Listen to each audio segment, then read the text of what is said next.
being cut out of your dad's will? Well, I mean, it was up to her discretion, basically, which is the sad thing, which means that, which meant that whatever I could get, it was up to her, and there was no choice in the matter.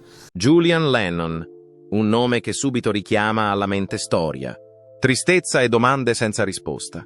Come figlio maggiore della leggenda John Lennon, Julian è cresciuto circondato dalla fama del padre e da un vuoto difficile da colmare. Ma cosa lo ha spinto a dire no? Per poi cambiare idea un giorno e dire oh, perché no? Julian vuole davvero riconnettersi con il passato? Sta scappando o affrontandolo? Seguiteci per scoprire gli angoli nascosti e mai raccontati della vita di Julian Lennon. Un inizio complicato e una distanza crescente. Ma prima di entrare nel viaggio di Julian, facciamo un passo indietro, verso l'inizio, per raccontare come è venuto al mondo e come la connessione tra i suoi genitori ha posto le basi per tutto ciò che è seguito. Un inizio arduo è stato seguito da un divario sempre più ampio. Quando John Lennon e Cynthia Powell erano entrambi studenti al Liverpool College of Art nel 1957, hanno instaurato una grande amicizia. Mentre Cynthia era già in una relazione impegnata, il carattere irremovibile di John ha rapidamente avuto un impatto sulla situazione.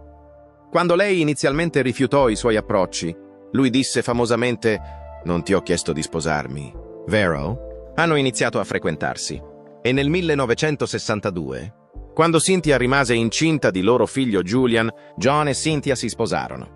Questo accadde nonostante il fatto che John stesse diventando sempre più famoso come membro dei Beatles. D'altra parte, il loro matrimonio non era affatto il tipo di favola che qualcuno avrebbe potuto anticipare. Le difficoltà che John incontrava nel controllare i suoi sentimenti avevano occasionalmente un impatto sulla connessione che condivideva con Cynthia. Successivamente, John ammise di essere stato aggressivo, dichiarando in un'intervista onesta con Playboy nel 1980. John rifletteva su quei giorni quando ammise di aver avuto comportamenti inadeguati. Questa realizzazione non gli arrivò fino a quando non divenne più grande e incontrò Yoko Ono, un'amicizia che disse lo costrinse a rivedere le sue prospettive nei confronti delle donne. La gelosia di John si manifestò frequentemente nei primi stadi della sua relazione con Cynthia, causando stress nel loro matrimonio. Durante l'apice della Beatlemania, a John e Cynthia fu consigliato di nascondere il fatto che fossero sposati. I manager dei Beatles erano preoccupati che ciò potesse influire sulla sua reputazione e causare disinteresse nei fan. Di conseguenza, Cynthia veniva spesso ignorata man mano che la fama di John cresceva. Mentre la vita personale di John proseguiva, così anche l'evoluzione dei Beatles. Fu durante questo periodo che fu esposto per la prima volta all'LSD, una sostanza che Cynthia pensava avesse avuto un impatto profondo su di lui. Secondo lei, divenne più distaccato, come se vivesse su un altro pianeta. Il fatto che John avesse iniziato una relazione con Yoko Ono, una artista d'avanguardia che aveva incontrato per la prima volta nel 1966 a una mostra d'arte a Londra, aumentò la tensione. Un punto di svolta nella sua vita sarebbe stato infine segnato da questo incontro. Quando Yoko iniziò a fare telefonate regolari e a fare visite alla residenza di Cynthia e della sua famiglia nel 1968, i sospetti di Cynthia iniziarono a crescere. In risposta al suo confronto con John, lui respinse le sue accuse. Nel maggio del 1968, tuttavia, le cose presero una piega drastica quando Cynthia era via per una vacanza. Passarono la notte registrando l'album di John, Two Virgins, che divenne noto per la sua copertina esplicita con il ritratto di John e Yoko insieme. John chiamò Yoko a casa e i due trascorsero la notte a fare l'album. Quella notte, quando la luce del giorno cominciò a sorgere, John e Yoko divennero sempre più vicini l'uno all'altra. La mattina segnò un nuovo inizio per la loro relazione, così come l'inizio della fine del matrimonio di John con Cynthia. Questi eventi accaddero simultaneamente. Quando Cynthia tornò dalla sua vacanza, si trovò di fronte a una scena che la sorprese e le causò un grande disagio. Sembrava che Yoko fosse seduta nella sua casa, indossando l'accappatoio di Cynthia, e sorseggiando il tè con John come se fosse la cosa più comune del mondo. La risposta che John diede fu altrettanto scioccante. L'unica cosa che fece fu alzare lo sguardo e dire «Oh, ciao!». Dopo essere rimasta scioccata e addolorata, Cynthia andò a stare dai suoi amici e lasciò la casa.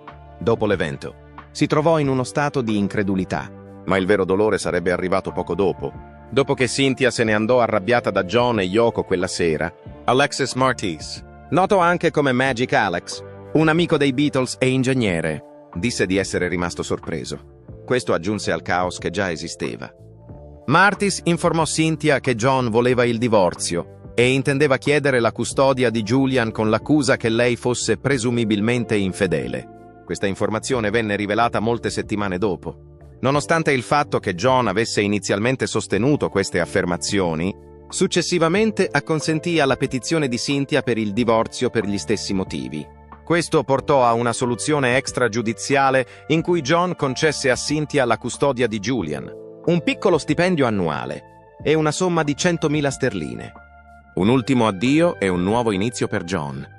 La dissoluzione del matrimonio tra John e Cynthia rappresentò non solo la perdita di una relazione personale, ma anche l'inizio di una nuova fase nelle loro vite. Cynthia rivisitava frequentemente il passato e credeva che l'uso di LSD da parte di John l'avesse progressivamente portato a perdere interesse per lei, cosa che segnò l'inizio della fine per la loro relazione. Durante un incidente avvenuto in Galles, un poliziotto non la riconobbe come membro del gruppo e le impedì di salire su un treno con i Beatles.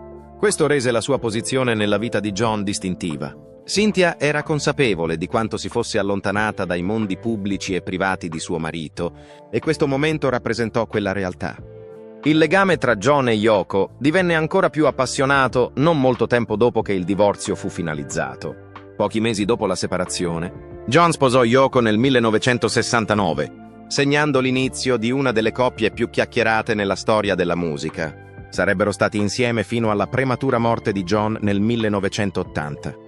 Yoko fu una delle tante persone che rimasero sconvolte dall'evento triste che accadde l'8 dicembre del 1980. Yoko si trovava in uno stato di totale dolore. Yoko ha continuato a lavorare per preservare l'eredità di John. La coppia ebbe un figlio insieme, un ragazzo di nome Sean, che, sotto molti aspetti, esemplificava la nuova vita che John aveva scelto di condurre dopo la dissoluzione del suo matrimonio travagliato con Cynthia. Tuttavia, cosa preoccupava Julian? La vita di Julian Lennon, il figlio di uno dei membri dei Beatles, come figlio di John Lennon. Ho vissuto una miscela unica di magia, celebrità e sofferenza durante la mia infanzia. Julian Lennon nacque John Charles. Julian Lennon l'8 aprile del 1963 a Liverpool, venendo al mondo nel mezzo del crescente successo dei Beatles. Il nome Julian gli fu dato dal padre John, in onore della madre, Julia Lennon, che era venuta a mancare diversi anni prima della nascita di Julian. Aveva come padrino il manager dei Beatles Brian Epstein quando era ancora un bambino ed era circondato da persone famose durante la sua infanzia. Tuttavia, la vita precoce di Julian non fu così semplice come sembrava, nonostante possa sembrare affascinante. Durante il periodo in cui Julian era ancora un bambino, era presente mentre il matrimonio dei suoi genitori si sgretolava, con sua madre Cynthia, che sopportava la maggior parte delle conseguenze riguardo alla fama crescente di John. C'era un acquarello che Julian aveva creato della sua amica Lucy O'Donnell, che era circondata da stelle. Questo acquarello servì da ispirazione per una delle canzoni più famose di suo padre, intitolata Lucy in the Sky with Diamonds. È possibile che la vita giovanile di Julian fosse stata illuminata da questo incontro con la fama. Tuttavia, il piacere che provò non durò a lungo. A causa della decisione di John di lasciare Cynthia a favore della musicista giapponese Yoko Ono, il matrimonio dei suoi genitori giunse al termine quando aveva solo 5 anni. Julian rimase scosso dal divorzio e trascorse la maggior parte della sua infanzia lontano dal suo padre celebre, Paul McCartney, che era consapevole della sofferenza che Julian stava vivendo. Scrisse la canzone Hey Jude nel tentativo di consolarlo. Hey Jules era il nome originale della canzone, ma McCartney lo cambiò in Jude perché pensava fosse più facile da cantare. Il rapporto che Julian aveva con suo padre sarebbe continuato a essere complesso, ma eventi come questo fornirono indizi dell'affetto che altre persone provavano per lui. I giorni passati a scuola e la passione per la pittura rimasero con sua madre Cynthia dopo il divorzio dei suoi genitori, e lei fece tutto il possibile per offrirgli una vita che fosse coerente e sicura. La Kingsmead School, situata a Hoylake, in Inghilterra, fu la scuola scelta da Julian nel 1974. Poco dopo, sua madre si risposò e la famiglia si trasferì in Galles. frequentò la Rothen School, una scuola privata con pensionato situata nel Denbighshire che si trova nel Galles del Nord. Mentre Julian cresceva, era principalmente separato dall'impatto immediato di suo padre. Di conseguenza, scoprì i suoi hobby e le sue passioni, che portarono allo sviluppo di un forte senso di creatività, nonché a un amore per la musica e l'arte. Nonostante la distanza fisica ed emotiva che li separava, il padre di Julian continuò a esercitare una certa influenza sulla sua vita, fornendo ispirazione per le canzoni e promuovendo gli hobby di Julian in un modo fisicamente ed emotivamente distante. Non c'era dubbio sulla passione di Julian per la musica, e nei primi anni 70, durante una visita estremamente rara, May Pang, che in quel periodo usciva con il padre di Julian, lo convinse a farli tornare insieme. Julian e John trascorsero del tempo insieme, e durante un Natale, John sorprese Julian acquistandogli una chitarra Gibson Les Paul e una macchina per batteria. Questa esperienza accese ancora di più l'interesse di Julian per la musica. Un dono che avrebbe avuto un'influenza duratura su di lui fu la capacità di John di insegnargli alcuni accordi. Le prime influenze musicali di Julian furono fortemente plasmate da questi momenti, nonostante si verificassero con molta rarità. Negli anni successivi della sua vita, Julian avrebbe trovato conforto nel legame che condivideva con suo padre attraverso la musica, nonostante il fatto che il loro rapporto fosse costellato di difficoltà. Il primo significativo passo di Julian nel mondo della musica avvenne quando aveva appena 11 anni e apparve nell'album Walls and Bridges, prodotto da suo padre. La canzone Ya Ya lo vedeva suonare la batteria e in seguito commentò che se avesse saputo che sarebbe stata inclusa nell'album, avrebbe suonato la batteria in modo più efficace. Nei crediti dell'album, Julian è accreditato come starring on drums. Questa piccola parte fu cruciale per gettare le basi di quella che sarebbe poi diventata la sua carriera nel mondo della musica. Durante i suoi anni formativi, Julian fu influenzato non solo dai Beatles, ma anche da musicisti come David Bowie, Steely Dan e AC/DC, tutti i quali contribuirono alla formazione del suo stile musicale. Il primo album studio di Julian, Volat, fu pubblicato nel 1984 ed ebbe un successo immediato appena uscito. L'album, prodotto da Phil Ramone e con singoli come Too Late for Goodbyes, gli valse una nomination per il Grammy Award nella categoria Best New Artist. Il talento di Julian veniva spesso paragonato all'eredità di suo padre, il che rendeva difficile per lui ritagliarsi una propria personalità. Di conseguenza, il successo del disco fu dolce amaro per lui. Era chiaro che alcuni degli amici di suo padre, come Paul McCartney, lo sostenevano, come dimostrato dal fatto che Paul gli scrisse un telegramma augurandogli buona fortuna. Tuttavia, l'album successivo di Julian, The Secret Value of Daydreaming, che fu rilasciato nel 1986, non ottenne lo stesso favore dalla critica. Nonostante abbia ricevuto recensioni varie, riuscì a salire alla posizione 32 nella classifica Billboard 200 e il brano Stick Around gli valse il suo primo successo al numero 1 nella classifica Rock Tracks negli Stati Uniti. Nel 1987, Julian continuò a esplorare altre vie di espressione partecipando al musical The Hunting of the Snark al Royal Albert Hall di Londra. Interpretò il ruolo del fornaio nella produzione. Nella parte finale di quell'anno, si esibì anche con Chuck Berry, dimostrando che il suo entusiasmo per la musica andava oltre l'influenza di suo padre.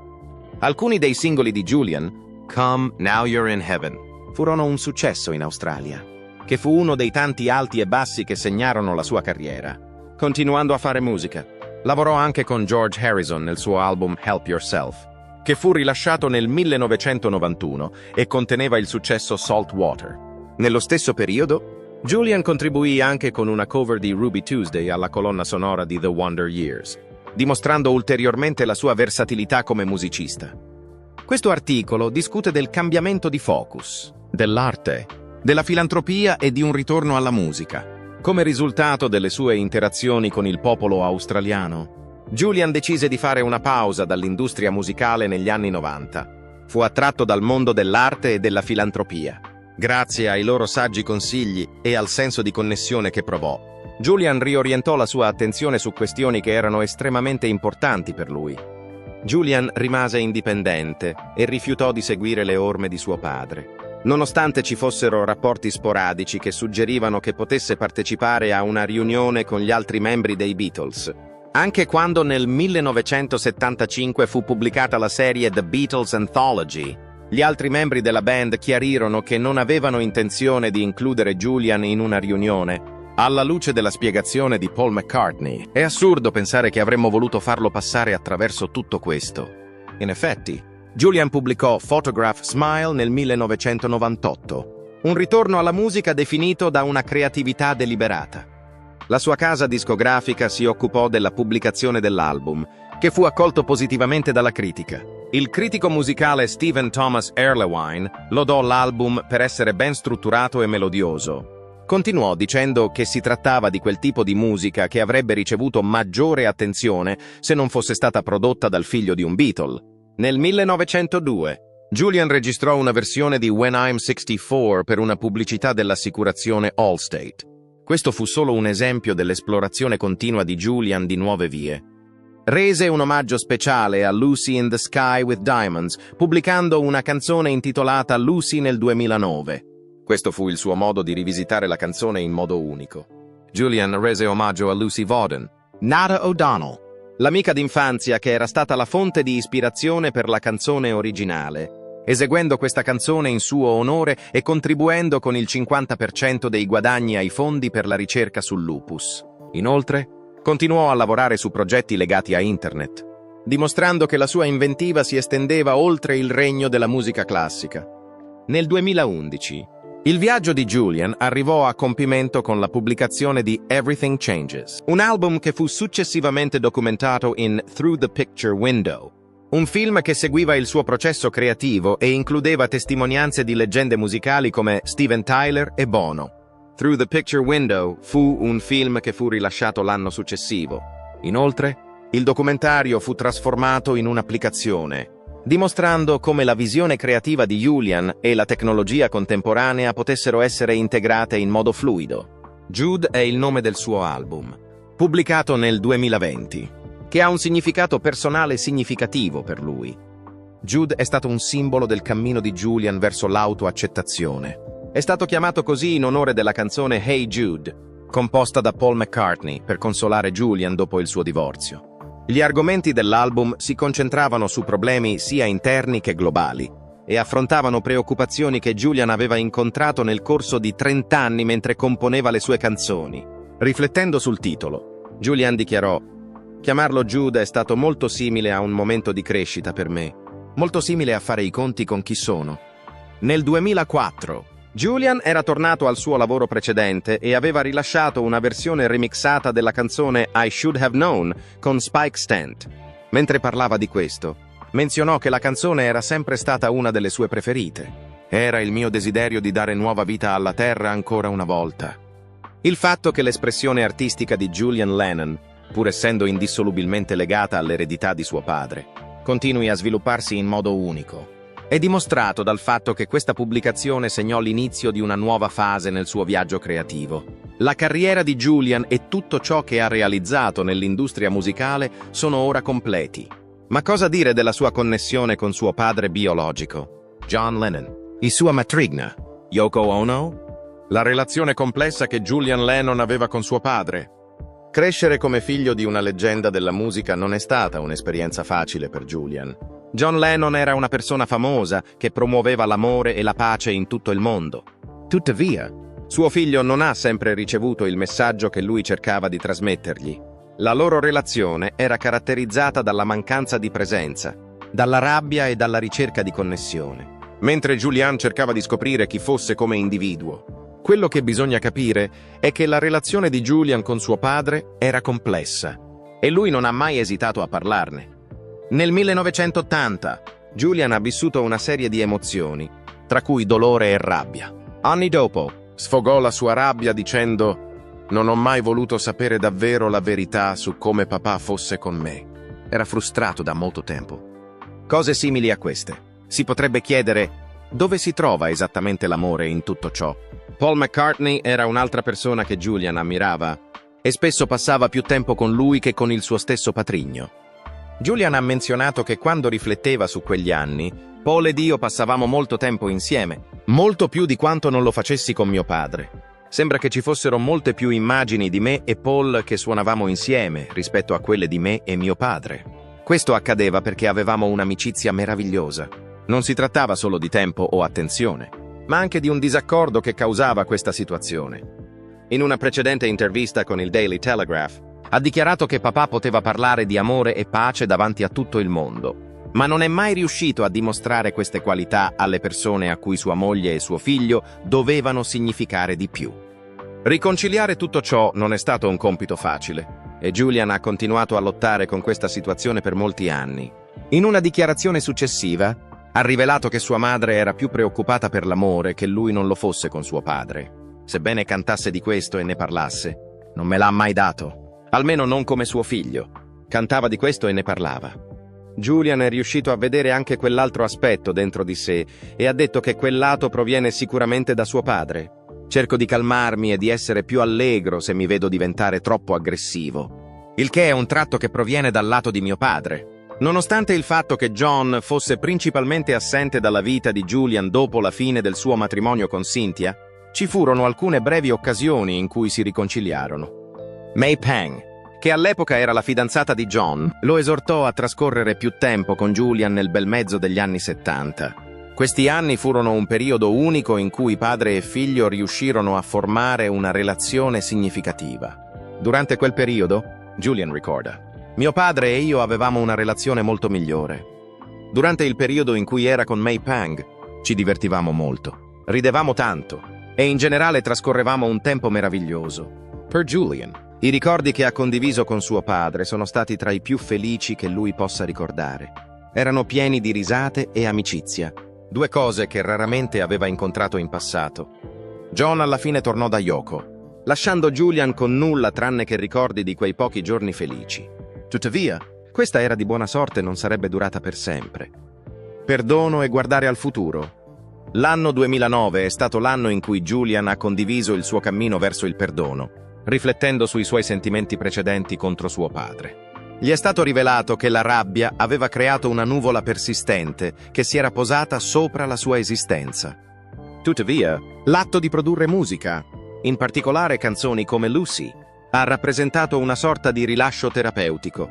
Con le sue parole, mi sono reso conto che se avessi continuato a nutrire rancore verso mio padre, avrei avuto una nuvola che sarebbe rimasta sempre sopra la mia testa per tutta la vita. Dopo aver registrato la canzone Lucy, è stato quasi naturale completare il cerchio. Perdonare papà, mettere il dolore, la rabbia e l'amarezza nel passato e concentrarsi su e godere delle cose positive che sono accadute in passato. Julian ha scoperto che scrivere era una sorta di terapia per lui, che gli ha permesso di andare avanti in modi che non si era mai aspettato. Per la prima volta ha provato un vero sentimento di perdono e ha dichiarato: mi ha anche reso possibile abbracciare davvero sia mio padre che i Beatles. Questo cammino verso il perdono, d'altra parte, non è mai stato facile. Nel riflettere sui suoi pensieri verso suo padre, lo ha definito un processo, spiegando che era qualcosa a cui sarebbe tornato più volte. A volte osservava che era ancora difficile raggiungere il perdono completo, dimostrando che richiedeva un lavoro costante per lasciare andare le ferite passate. Questa era una cosa che continuava a fare anche dopo che erano passati degli anni. Julian, man mano che invecchiava, continuava a lottare con la difficoltà di comprendere suo padre, nonostante stesse riflettendo su una storia complicata. Quando ha compiuto 48 anni, ha continuato a rifiutare l'idea di sposarsi e di fondare una famiglia. Ha spiegato in un'intervista del 2011 che il suo rifiuto derivava dal fatto che non voleva commettere gli stessi errori che suo padre aveva fatto. Durante la sua giovinezza, mio padre era inesperto e non sapeva cosa stava facendo. Per questo motivo, non sono ancora stato benedetto con dei figli. La stessa cosa era qualcosa che non volevo fare. Scusate, non sono pronto ancora. Devo prima scoprire chi sono. Questa introspezione ha rivelato l'estensione con cui le azioni di suo padre avevano avuto un impatto profondo su di lui, spingendolo a dubitare se fosse o meno pronto a iniziare una propria famiglia. Julian ha visto il documentario Get Back dei Beatles nei suoi ultimi anni e ha evocato ricordi di suo padre in un modo diverso rispetto a quanto aveva vissuto in precedenza. Osservando l'energia giovanile di John e il suo senso dell'umorismo, Julian si è trovato a ristabilire una connessione con la persona che ricordava dalla sua vita passata. Quando ero bambino, lo ricordavo. Lo ha definito spiritoso e affascinante. Poiché era l'uomo che ricordavo prima che tutto andasse storto, mi sono ritrovato a innamorarmi di lui di nuovo. Un costante promemoria dell'eredità di suo padre è stato anche fornito dall'amicizia di Julian con Paul McCartney e dalla canzone Hey Jude, che è considerata un pezzo iconico della musica. Nonostante il fatto che Hey Jude sia stata creata da McCartney come un mezzo per dargli conforto dopo la separazione dei suoi genitori, Julian ha affermato di avere una connessione di amore e odio con la canzone. Ha rivelato che probabilmente l'ha ascoltata più volte della maggior parte delle persone e che non apprezza particolarmente quando i suoi amici gli inviano registrazioni di bambini che cantano e suonano Hey Jude. Oltre ad essere significativa, la canzone portava con sé il peso di quegli anni difficili trascorsi durante l'infanzia. Nonostante ciò, continua a apprezzare il tema della canzone e il legame che ha con la generosità di McCartney durante un periodo difficile. A un certo punto, Julian ha detto di aver discusso la possibilità di pubblicare un libro sulla sua vita, in cui potrebbe entrare in maggiori dettagli su questi sentimenti profondi e irrisolti. La narrazione della vita di Julian continua a essere complicata poiché aveva un padre famoso che spesso lottava per dimostrargli affetto durante la sua infanzia. Nel 2020 ha dichiarato a The Observer che considera una priorità cercare il perdono e la comprensione in quel particolare aspetto della sua vita, a causa dei momenti difficili che ha inflitto a mia madre e a me stesso. Tuttavia, la nostra relazione stava iniziando a migliorare prima della sua morte. Era un periodo più gioioso per lui. Non era solo con me che voleva ristabilire i contatti, ma anche con il resto della sua famiglia. Non gli è mai stata data l'opportunità di portare a termine questo gesto. Il ricordo di mio padre è qualcosa che custodisco anche ora, anche 40 anni dopo la sua morte. Un viaggio pieno di amore, angoscia e un desiderio di chiusura è stato il cammino che Julian Lennon ha intrapreso per venire a patti con l'eredità che suo padre gli ha lasciato. Anche oggi, l'influenza della vita e delle decisioni di John Lennon continua a persistere. Ed è questa influenza che sta plasmando il cammino di Julian mentre continua a onorare e riconciliarsi con questo ricordo di suo padre. Tuttavia, il viaggio di Julian con l'eredità di suo padre non si è concluso solo con il ricordo dei successi di John. Altre relazioni chiave della sua vita gli hanno posto delle difficoltà uniche da affrontare. La sua relazione con la matrigna, Yoko Ono, che era sua moglie. Yoko Ono e Julian Lennon. Una connessione caratterizzata dalla tradizione e dalla perdita. Julian Lennon è stato presente per una riunione familiare unica nel suo genere nel settembre del 2010, dedicata al lancio della sua mostra fotografica intitolata Timeless, che presentava le foto di Julian Lennon. Per la serata in questione, si è ritrovato circondato da persone che avevano ciascuna giocato un ruolo importante nella vita di suo padre. Alcune delle persone presenti erano sua madre, Cynthia Lennon, suo fratellastro, Sean, la sua matrigna, Yoko Ono, e persino Mai Pang, la donna con cui John aveva avuto una relazione per un breve periodo. Tutti e 5 queste persone, ciascuna delle quali aveva un legame significativo con John Lennon, erano presenti nella stessa stanza per la prima volta.